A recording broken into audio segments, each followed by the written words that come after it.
Namaskar साथियों and very warm welcome to this very episode of Hello IGNOU, where we provide the learner support services and we try to see that the issues which you are really confronting with is taken care of. साथियों नमस्कार। और जैसा कि हम पूर्व में करते आ रहे हैं कि हम आपके प्रश्नों को भी लेते हैं और यूनिवर्सिटी विश्वविद्यालय द्वारा दी गई कुछ नई गतिविधियों, नए डेट्स और इस तरह की चीज़ों की हम जानकारी देते हैं। और इस जानकारी को आप तक साझा करने के लिए आज हमारे साथ स्टूडेंट रजिस्ट्रेशन डिवीजन से डॉक्टर वीपी रूपम साहब हैं और हम डॉक्टर साहब आपका स्वागत करते हैं। और हम आपसे ये बताना चाहते हैं अपने सारे जुड़े हुए साथियों से कि आप एक बहुत विशद अनुभव रखते हैं इग्नू, दूर शिक्षा और इस तरह की प्रकल्पों पर आपकी बड़ी ज़बरदस्त पकड़ है।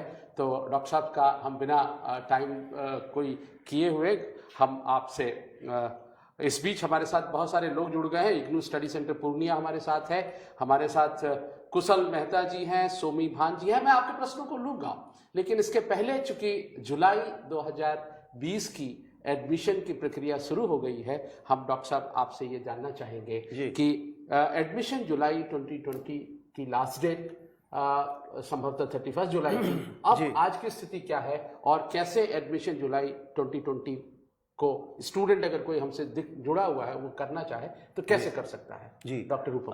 Thank you doctor Prasad. Very warm welcome to all our friends who are connected with us through this Facebook live session. Hello IGNOU.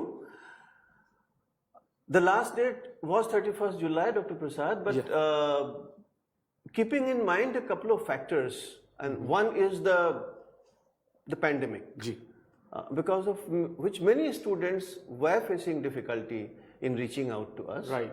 And then there is another factor, and that is delayed declaration of result by state boards and universities, state universities. So the university decided to extend the last date, and now the last date for fresh admission is 16th of August. Right. So all those who are willing to join various programs of the university can apply till 16th of August on our online admission portal ignoadmission.samarth.edu.in. Right. So this is the 16th August, जैसा doctor रूपम आपसे साझा कर रहे हैं कि जो जुलाई 2020 की admission cycle की जो अंतिम तिथि आज की तारीख में जो विश्वविद्यालय ने तय की है वो 16 अगस्त है। तो 16 अगस्त से पहले आप लोग उसमें जो डॉक्टर साहब ने अभी आपसे साझा किया उस वेबसाइट पे जा सकते हैं। डॉक्टर साहब, हमने ये सुना कि इग्नू ओडीएल मोड के अलावे ऑनलाइन मोड पे भी एडमिशन कर रही है। जी बिल्कुल। वो क्या चीज है? वो हमारे 15 एकेडमिक प्रोग्राम्स अभी ऑनलाइन मोड में ऑफर किए जा रहे हैं। जी। इससे पहले के कार्यक्रम में भी हमने इस पर चर्चा की थी कि ओडीएल मोड और ऑनलाइन मोड में क्या अंतर है। जी। तो ओडीएल मोड में हम सामान्यतः विद्यार्थियों को एक रीजनल सेंटर, एक स्टडी सेंटर से अटैच करते हैं जहां की उनको सर्विसेज दी जाती हैं। लेकिन ऑनलाइन मोड में उनका जो एडमिशन तो ऑनलाइन दोनों ही मोड में, इसी ऑनलाइन मोड में ही होता है। लेकिन उनको सारी अध्ययन सामग्री ऑनलाइन मोड में मिलेगी, डिजिटल फॉर्म में ही मिलेगी, कोई प्रिंटेड मटेरियल नहीं मिलेगा। उनका assignment submission necessarily online mode में होगा। उनको जो भी एकेडमिक सपोर्ट है वो ऑनलाइन मोड में ही मिलेगा। जी। तो हमारे 15 ऐसे प्रोग्राम हैं जो कि ऑनलाइन मोड में अभी ऑफर किए जा रहे हैं और उनका भी एडमिशन 16 अगस्त तक हो रहा है। जी। उसके लिए लिंक जो है हमारे वेबसाइट पर है, ऑनलाइन प्रोग्राम्स के लिंक को क्लिक करके उनको ज्वाइन। हमारे साथ सैयद फिरदौस बुखारी साहब जुड़े हैं जी, और वो कहते हैं, बुखारी साहब आपका बहुत बहुत नमस्कार, गुड मॉर्निंग। और वो कहते हैं prospectus not opening after downloading, so the file corrupt, please upload new one on the IGNOU website। मुझे ऐसा लगता है कि कहीं उनके लोकल सिस्टम पे समस्या है, क्योंकि हजारों डाउनलोड हमारे प्रोस्पेक्टस के रोज हो रहे हैं और इसमें कहीं कोई दिक्कत नहीं। हो सकता है कि आप जो आपका पीडीएफ रीडर है वो आप फ्रेश इंस्टॉल कर लें अपने सिस्टम पर, तो मुझे लगता है ये समस्या दूर हो जाएगी। जी। तो ये रही इसकी बात। एक जब एडमिशन की बात होती है तो हम कुछ शर्तों को कहते हैं कि आपने +2 की डिग्री आपके पास है, मार्कशीट आपके पास है, लेकिन ऐसा अक्सर देखा गया है कि विद्यार्थियों के पास या तो रिजल्ट लेट से डिक्लेयर हो रहे हैं, और अगर रिजल्ट लेट से डिक्लेयर हुआ है तो उनकी मार्कशीट जो है वेब बेस्ड मार्कशीट उनके पास है, जो बोर्ड से जो मार्कशीट आनी चाहिए वो मार्कशीट उन तक नहीं आई है। तो ऐसे विद्यार्थियों को एडमिशन लेने में जो असुविधा हो रही है उसके लिए आपके पास क्या प्रिस्क्रिप्शन है? जी, ये बिल्कुल सही है, और इस बार तो विशेष रूप से ये सही है कि स्टेट बोर्ड्स के रिजल्ट देर से आ रहे हैं। सीबीएसई ने अपना रिजल्ट डिक्लेयर कर दिया है जी, लेकिन अभी शायद उनको अपना जो ओरिजिनल मार्कशीट है वो लेने में अपने स्कूलों से समय लगेगा जी। तो एक जानकारी मैं साझा करना चाहता हूं अपने सारे ऐसे विद्यार्थियों से जिन्होंने इस बार 10+2 सीबीएसई से पास किया है जी, कि उनका जो सर्टिफिकेट है वो डिजिलॉकर पर उपलब्ध है जी। वो डिजिलॉकर से अपना सर्टिफिकेट डाउनलोड करके, जिसमें कि डिजिलॉकर सर्टिफाइड लिखा हुआ होता है, वो अगर अपलोड कर दें जी, तो कोई समस्या नहीं है, हम उसको एक्सेप्ट कर लेंगे। बड़ी अच्छी हमारे पास भी डिजिलॉकर से वेरिफिकेशन के लिए व्यवस्था की जा रही है। तो अगर वो डिजिलॉकर सर्टिफाइड अपना सर्टिफिकेट अपलोड करते हैं वेबसाइट हमारे एप्लीकेशन में, तो उसको हम एक्सेप्ट करेंगे। और ऐसे लोगों के लिए सॉरी जी, जिनका कि कॉलेज का डिग्री का अभी रिजल्ट नहीं आया है, या आया है तो अभी वेबसाइट पे आया है जी, उनको मैं यही सलाह दूंगा कि हमारे पोर्टल पे रजिस्टर कर लें, और जैसे ही उनका मार्कशीट उनके पास आता है या वेबसाइट पे आता है वो उसको अपलोड करें जी। हम कोशिश करेंगे कि थोड़ा समय उनको दिया जाए, उनके पास जो ओरिजिनल मार्कशीट आ जाए वो अपलोड कर सकें हमारे पोर्टल पर। इससे तो इसमें कोई भी वो मौका ना छोड़ें, रजिस्टर जरूर कर लें, अप्लाई जरूर कर दें।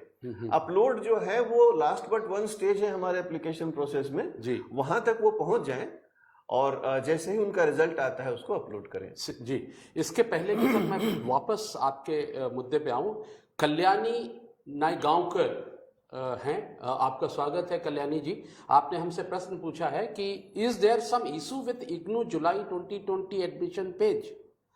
आई have my enrolment number but I am not able to log in.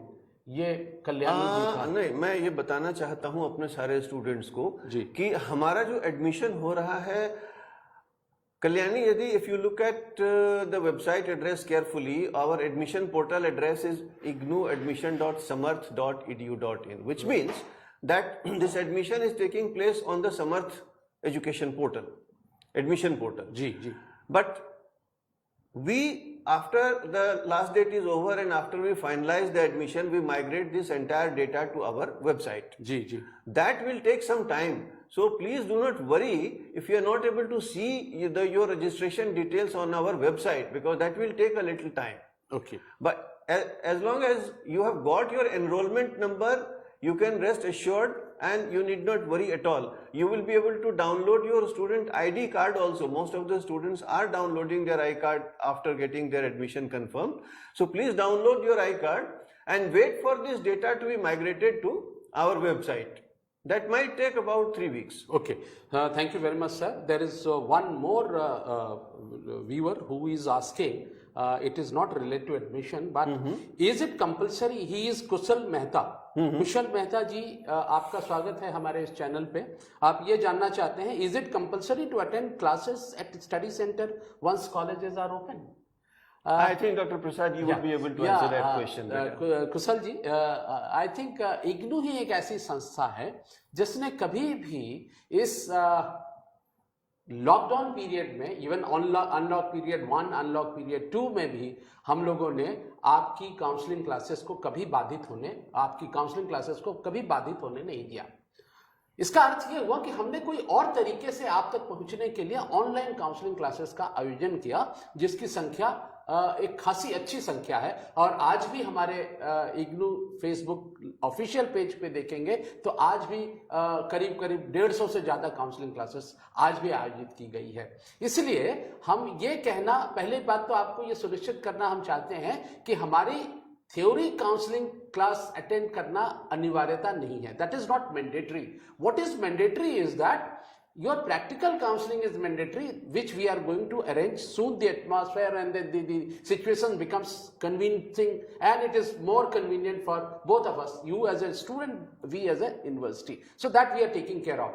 But what I am trying to convey you is that we are always with the student. As far as the counseling classes are concerned, we are on different mode, and that is online counseling classes are already going on. So it is not mandatory, as you have asked, that you have to go to the study center. Thank you, Kushal, I think, for asking such a very good question. Sir, एक और समस्या आती है sir, जब admission के process पे हम जाते हैं, स्टूडेंट जाता है, तो वो जिस स्टडी सेंटर को चुनना चाहता है जी, वो स्टडी सेंटर उसको दिखता नहीं है, वो रीजनल सेंटर उसको दिखता नहीं है। तो ऐसे में बहुत सारे विद्यार्थी को कुछ थोड़ी सी दिक्कत आ रही है। ऐसे दिक्कतों का सामना हम कैसे करें? विद्यार्थियों के लिए क्या संदेश आपके पास? देखिए doctor Prasad, there are 31 academic programs which are presently being supported directly by the school of study concerned. So I'll take the example of, let us say, School of Gender and Development Studies, right, so sir. GDS. Right, sir. Now they are supporting their program MAWGS, Master of Arts in Women and Gender Studies, or PG Diploma in Women and Gender Studies. They are supporting it directly. Similarly, if you take the program of SOITS, that is, let us say, we have a certificate course in climate change. Right. These programs are being supported directly by the school, in which case we are not assigning any regional center or any study center to the student. Right. When the student chooses that program, we show this message on our admission portal that this program is supported by the school and you will not be assigned any regional center or study center, or there will be no face-to-face counseling. Right? Once the student understands and accepts this condition, he or she is attached to the school directly. So such students need not worry about the fact that they are not being allotted any study center or regional center. They will be getting the required academic support directly from the school. So I think now it is clear to all of our learners, prospective learners, that if you are finding this kind of, if you are encountering this kind of issues, I think Dr. Rupam is has very clearly talked about that. There is another associated issue. Sometimes a student may be trying to choose a program which is not on offer in a particular study center or a particular regional center. Couple of days back, I received 2 phone calls from students in Bhubaneswar, and they said, we want to enroll in MSc DFSM, Master of Science in Food and Nutrition. Those programs were not being shown on our admission portal. So then I checked with Bhubaneswar Regional Center, and they informed me that for some reason this program is not on offer in Bhubaneswar. In such cases, the students have to opt for a nearby center. That is thank you, Doctor. But they can nevertheless let us know if there is some gap. We will try to fill that gap and make that program available there if it is possible. Sir, there is one Palden Dorji, I think must be from Sikkim. Palden Dorji, we welcome you, and you have a question which is again addressed to Dr. Rupam sir. How about new admission for MPA? MPA, Master of Arts in Public Administration, is going on. Yeah, it's going on. It's going on. You can apply. If you have a bachelor's degree with you, you can apply. So I think... and it's available at a very large number of centers across the country.